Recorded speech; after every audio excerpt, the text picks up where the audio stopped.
I put up with that for about another year, and then I saw a notice asking for officers to apply for the SAF. This is the Sultan of Oman's forces, and you probably don't remember, but back then Marxism worldwide was doing very well. They had just chucked the Brits out of the Yemen, and were about to move into the Oman in order to block 80% of the free world's oil coming out of the Gulf. And therefore the socialist prime minister here agreed to send to the Sultan of Oman a massive show of military strength, which he did. There were about 9 of us at that time. I can remember applying for this job to the colonel, but all the other applicants were coming out looking gloomy because they'd been turned down due to being too valuable to the regiment. My application, however, went through instantly. What the Ministry of Defence think is you cannot command Arabs in the dark being shot at by communists if you can't speak Arabic. So first of all, you get sent off to the best place in the world for learning Arabic, according to the ministry, which is Beaconsfield in North London. I did fail the course, but I was still sent out. And on arrival, you meet your, shall we say, works team for the first time. There were 60 of them, a rather big group. Most of them, I discovered, were in fact Baluchi, so they could only speak Urdu. Many were Zanzibaris who spoke only Swahili, and the few that did speak Arabic had not been to Beaconsfield. So we ended with a major communications problem. But going back to motivation, it was probably out there. Something gone wrong with the technicals? Thanks.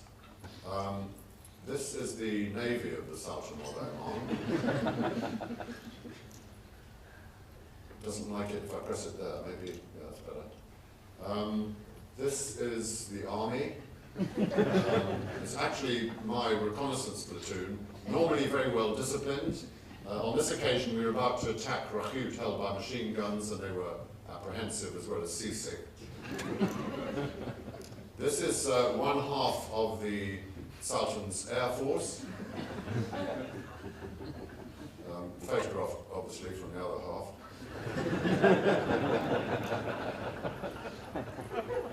If you look carefully, I think you can see this one from here. That bloke on the right is typical Baluchi, Zanzibari, Omani, myself, European. All of us were, of course, Muslim. I was Muslim for the 3 years I was out there. This looks like a sort of sandy background, and you think of Arabia maybe as sand, but where the war was going on, there was a monsoon for 3 months a year. Although it was only the size of Scotland in South Arabia, it was jungle and forest and so on, quite like the rest of Arabia. We were 400 in number, all volunteers for the Sultan's army. The opposition were between 5,000 and 6,000 in strength, the People's Front for the Liberation of the Occupied Arabian Gulf. They were very well trained in Odessa in the Soviet Union. We were heavily outnumbered, so moving in this sort of area by night is the only safe way of doing it. So I retrained my guys so they didn't just move in Land Rovers in the desert, but could go into the war area with 2 machine guns per group of 4 and moving only by night. But because this country has more poisonous snakes than any other in the world, moving by night is not always a good idea. If you get bitten by an Echis, carpet viper, you'll be brain dead within 2 seconds. And we have the PM, which is even quicker. That is a Soviet anti-personnel mine. If you are sitting, as one did, in a cave above the killing ground, waiting for the Idarat execution squads to come in from the Yemen, which they might not do, 5 days was about as much water as you could carry. If you wanted to go to the toilet, you went right in the back of the cave. You didn't cook anything, they could smell it. And so quite boring. What I did was to work for the British Museum Natural History Department, unpaid, because no botanist had ever been allowed into this country since the beginning of time. One of the things I photographed and measured for the first time and sent back stuffed was a 28-inch poisonous centipede, which is now in the Natural History Museum. I'm very proud of it, it's got my name in the middle of it. And also the chameleons grow up to 3 foot long out there. You may know if you put them on a green leaf, they go green. If you put them on a red flower, they will actually turn red. People say if you put them on tartan blanket, they will explode. The history of the people, we had to recognize 16 different tribes to know which were likely to be Marxist by very largely the scars on their faces, like the Bauta Khawri, the Makhra, the Shakra, the Beit Kathiri, and so on. This lot here, the Eastern Makhra, were descended from the Queen of Sheba, who from Ethiopia attacked Dhofar in South Arabia. You might say, well, why would she colonize a place like that? Well, this is the only country today and then where frankincense trees grow. And you might say, well, so what? But incense cost far more than gold and silver and was the richest commodity in the world. And the Queen of Sheba from here, at that time, made the very first trade route up through the waterless desert for 1,000 miles beyond Saudi to the capital, which was Jerusalem, at the very time that the king there was called Solomon, so we know when it was. Sheba and Solomon, therefore, made the very first world proper trade route. But it lost its value, incense, and while I was there, of course, they were very poor. This, if you look over on the left-hand side, on the right-hand side, that is a sitting room for a family of 15 people to spend their lives. And I mean their lives, unless they marry someone slightly better off. In the middle, you've got their kitchen, and over on the other side, you've got the garage, and that is actually it. They depend on camel's milk, but when there's no grass, they put the whole house on its back and move off somewhere where there's more grass, and that is life. We tried to protect them from Marxists who would put nothing like electrodes, but hot wood in their ears or eyes to change them from Islam to Marxism. We were there to stop that happening, but we were heavily outnumbered and didn't do it very well. You can see one of the vehicles in the background there. In the desert, between the border of the Yemen and the Oman and Saudi Arabia, the only army presence at that time for 3 years was me and my 60 blokes in 6 Land Rovers. We patrolled that entire area, and when we were not in one area, the communists came straight over. If you moved too many times over the same vehicle track, they left anti-tank mines which would blow a Land Rover over 100 meters, and the people quite a bit further than that. My guide told me there was a lost incense export city buried under the sand. So back in 1968, I started my first archaeological search while still in the army for this lost city. That picture was drawn just at the time of the Prophet Muhammad, 600 years after Christ. I knew that it existed because in the Bible we have something called Sodom, and that was when the people got naughty and they got buried by sand. In the Quran, you have the equivalent, and it's called Irem al-Adat, the capital city of the people of Ad. And they got naughty, so they got buried, and that was the city that I was looking for. Marco Polo talks about it. The very first map of the world by Ptolemy, 100 years after Christ, mentions it, so I knew it was there. And for the next 26 years, 8 major 4-wheel drive expeditions into that desert, the biggest sand desert in the world, I spent searching for the lost city before I eventually found it in 1992. It's now the biggest excavation works in Arabia.